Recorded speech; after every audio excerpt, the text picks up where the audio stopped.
Cruising with Jane McDonald, episode 2. Um, Obviously, the last week was Australia and New Zealand, and tonight was the same because I think it was like a 16-day cruise. So tonight, she went to New Zealand. Um, on the boat, on the ship, she got a stone massage at the beginning of the show. And then they stopped off in Wellington. And apparently it's the windiest city in the world. And she took a quad bike tour. She had to put all the protective clothing on, and off she went. And she was absolutely loving it. And it was amazing views on the tour. I don't think she was too keen on the wind, though, on the way back down. So she went back on the ship for a cuppa, which is quite, well, she likes a cuppa, but I thought it'd be a nice glass of wine, I think. And then she went around with her selfie stick again, talking to everyone. And then they stopped in Napier, and went on a coach trip. And they went to this village where they welcomed them with a touch of the nose. And then they had like a warrior's welcome. And apparently if they put their stick down, it means welcome, you can come in. But if it's up, it means war.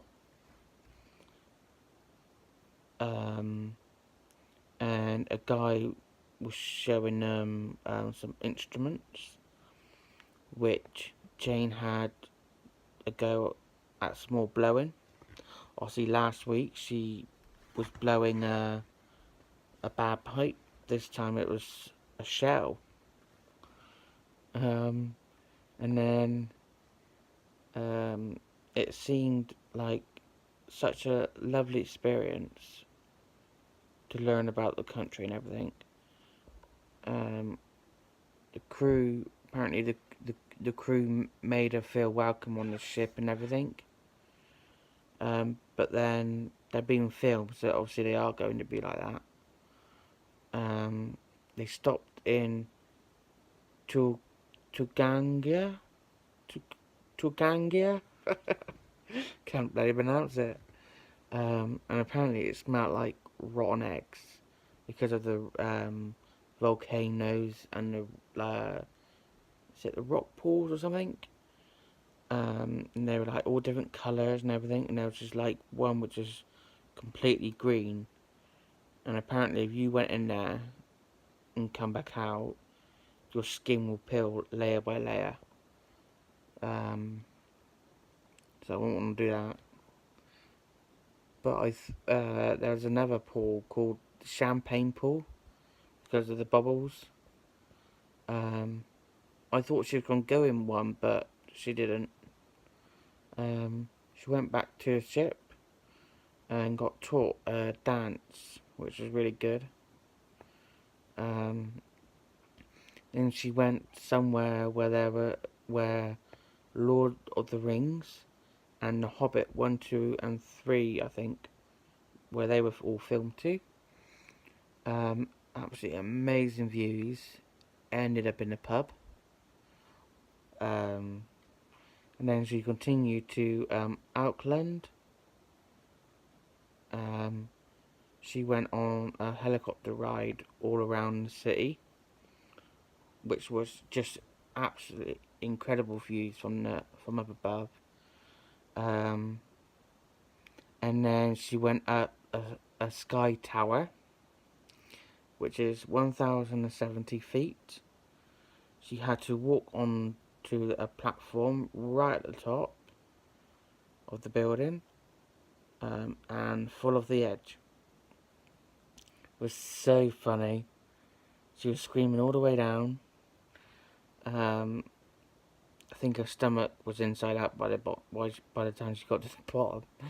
Um, there was over when they got back on the ship to go to the next stop.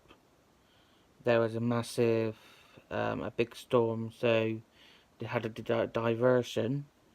So they ended up not going to that stop. They headed back to Sydney, and she done um, 1,438 steps on a bridge, which is 440 foot from the road. That is.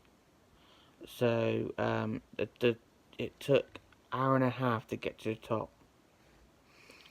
Uh, I don't think the thing I love about this program is because it's continuously all the amazing views that they see.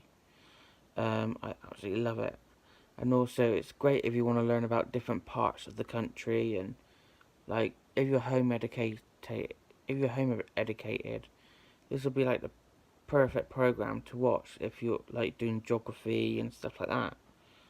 Um, it's just interested to learn about the world and the different places. So yeah, that was the end of that tour from the Australia and New Zealand tour. So on Friday it should be a new cruise. So yeah, look forward to that.